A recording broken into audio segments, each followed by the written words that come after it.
အားလုံးပဲမင်္ဂလာပါဒီဗီဒီယိုလေးမှာတော့ဒီကတော့နေရှိတဲ့ရက်ကမနာလေးမျိုးလေးကိုသွားတဲ့အသွားလမ်းမှာတွေ့မြင်ရမယ်ဒါရလှပတဲ့ရှုခင်းများကိုကြည့်ရှုရမှာဖြစ်ပါတယ်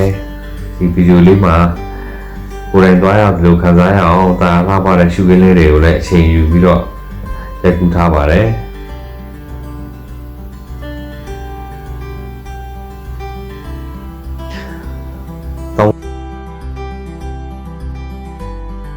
ပေါ်ဒေသတွေမှာသွားရေးလာရေးလွယ်ကူအောင်လို့ခီးသွားတွေသွားလာနေတဲ့ကိုဗစ်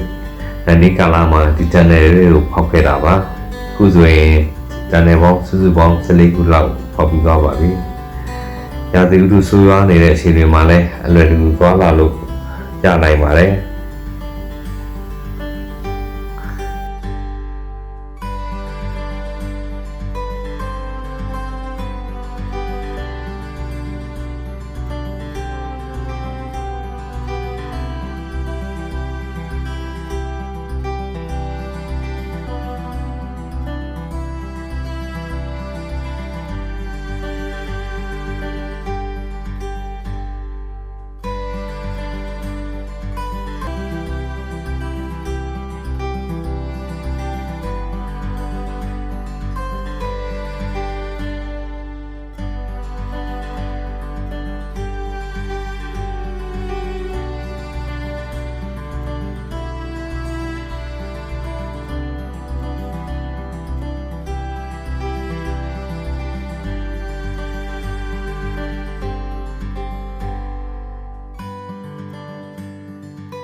ဒီ channel လေးတွေကနေ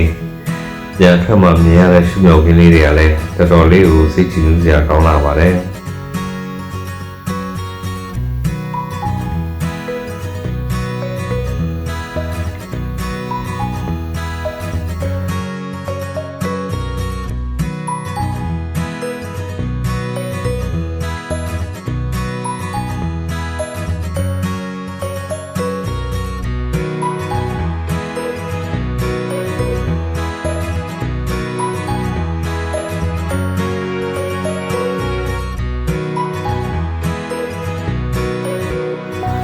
channel လေးဖောက်ထားတဲ့ရည်ရွယ်ချက်ကတော့သူတို့ဒီဘက်မနာလီဘက်ကကျတော့အိန္ဒိယနိုင်ငံရဲ့လည်းစုံဘက်ရောက်တော့သူတွိုင်းလာရင်တွေ့ကူအောင်လူကြီးပြကြီးတွေနဲ့အဆက်အသွယ်ကောင်းမှုစီဖို့ရည်ရွယ်ချက်ပေါ့နော်ခီးသွားလာတဲ့အချိန်တွေလည်းတော်တော်ဆော့ချစေတဲ့သဘောပေါ့နော်တောင်ဆင်းတောက်တဲ့လုံးဝမရှိတော့တဲ့ကားမောင်းရတာလည်းအဆင်ပြေတယ်ခီးသွားတဲ့အချိန်နဲ့အရင်တူသွားပါတယ်အော်ဒီဘက်တွေကဝယ်လာတွေကနည်းနည်းဆိုတော့ရေခဲတဲ့ကာလတွေမှာတန်လျက်နဲ့ဖြတ်ပန်းရတဲ့အတွက်ရေခဲလမ်းလျှော်တဲ့ကိစ္စလမ်းပိတ်ရတဲ့ကိစ္စတွေကိုရှင်းပြသွားပါတယ်မဟုတ်ရင်တော့လမ်းတွေမှာရေတွေခဲနေဒီခဲတဲ့လာတွေဆိုရင်ဒီဘက်လမ်းတွေကပိတ်ထားပါလဲသွားလို့မရပါဘူးနောက်တစ်ချက်ကတော့ defense ပေါ်တော့ဒီသူရဲ့တပ်တွေအလွယ်တကူမြန်မြန်ဆန်ဆန်သွားလာနိုင်အောင်လို့ဒီဘက်နေဆက်ဒေတာတွေမှာတခုခုဖြစ်ခဲ့ရင်ဒီကဲနေတော့လမ်းပိတ်ပြီးတော့သွားမရတာမျိုးမဖြစ်ရလေအောင်အဲ့ဒီစီးရေကျွန်းနဲ့ဖောက်ထားတာလည်းအများကြီးပါပါတယ်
လောဒါပိတ်ခါသေးရဲ့မမကြည့်နေတော့လေ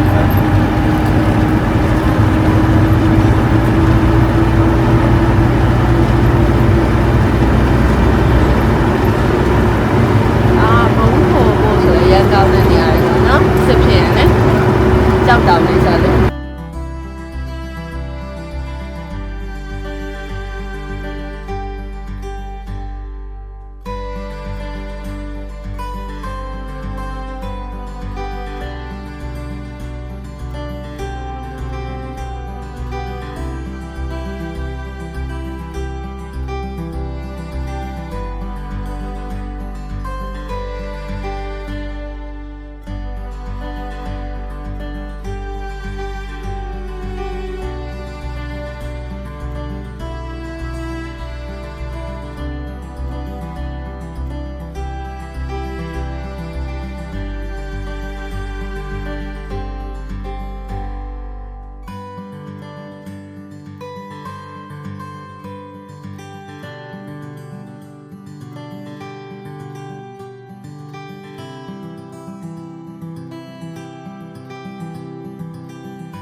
ခုချိန်တော့ညနေခင်းချိန်ဖြစ်နေပါပြီမနေ့ကရှင်းမလားမြို့နေထွက်နောက်ကျသွားတဲ့10 နာရီခွဲလောက်မှထွက်ရတဲ့အတွက်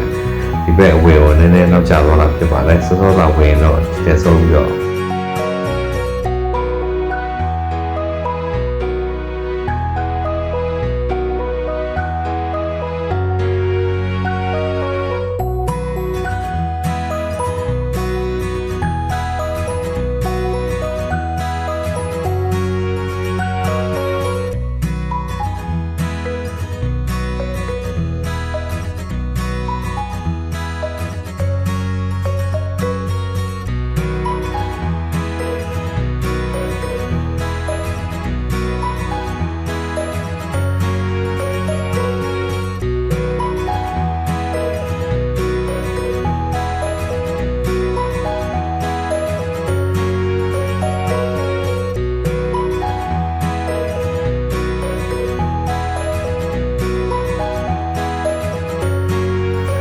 ဒီဗီဒီယိုလေးမှာတော့အသွားလမ်းရှုခင်းတဲ့ကိုပဲဖော်ပြသွားပါမယ်။နောက်ဗီဒီယိုကြမှာသာ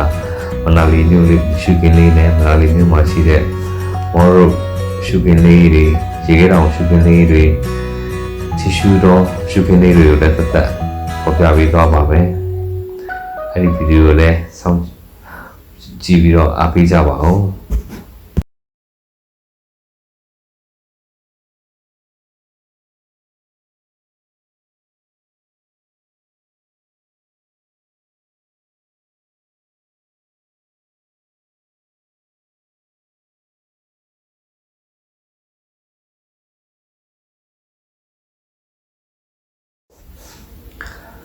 ခုတော့မနာလီမြို့လေးကဟိုတယ်လေးကိုတဲမဲ့ဟိုတယ်လေးကိုရောက်ပါပြီ